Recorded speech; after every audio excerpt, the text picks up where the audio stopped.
Depuis des années, le statut de la femme se rapproche de plus en plus du statut de l'homme. On peut le voir au niveau politique, avec l'acquisition du droit de vote, ou encore la recherche de la parité homme-femme au sein de la vie politique. On peut aussi le voir au niveau social, avec le fait que la femme puisse travailler et même décider de divorcer. Voici Jessica Depru, jeune infirmière de 24 ans, mariée depuis 2 ans, avec Kevin, un jeune ingénieur en informatique de 25 ans.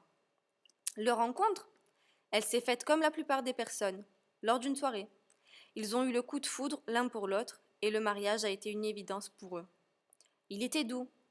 Elle était heureuse. Il était gentil. Elle était libre. Libre?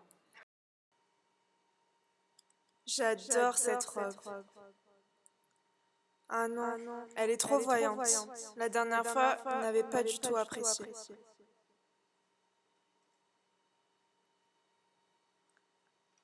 Pourquoi pas celle-ci? Elle est moins voyante? Ah non, elle est beaucoup trop courte. Ça va pas aller.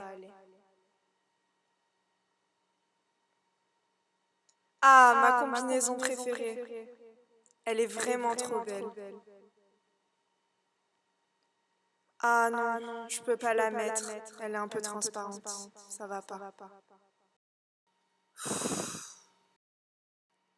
Eh bien, comme d'habitude, Jessica va mettre un jean, un t-shirt et une veste. Est-elle vraiment libre alors?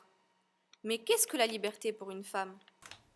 Quand on entend cette question, on pense directement au fait d'avoir le droit de voter, de travailler, d'être éduqué dans une école. On pense directement au droit civique de la femme. Mais être libre pour une femme, c'est aussi pouvoir sortir avec qui on veut, quand on veut, où on veut. C'est aussi pouvoir s'habiller comme on veut, pouvoir se maquiller, profiter de la vie comme tout le monde, quoi. Nous sommes tous égaux en droit. Après tout, qu'avons-nous de moins que la gente masculine? Nous parlons de modernité, d'égalité, de liberté. Et pourtant, comme beaucoup d'autres femmes, ce n'est pas le cas de Jessica. La seule amie qu'elle peut encore voir, c'est sa sœur.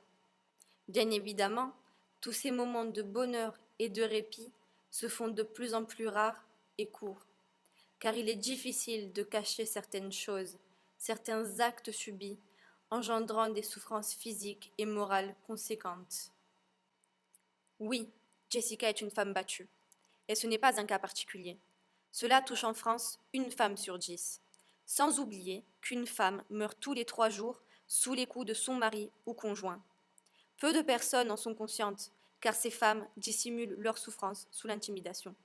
C'est pourquoi nous nous devons d'agir. Quand une femme de notre entourage présente un comportement suspect et s'isole, il faut s'y intéresser et essayer de l'aider, au lieu de la laisser se réveiller tous les matins à côté de quelqu'un qu'elle craint et de faire semblant que tout va bien.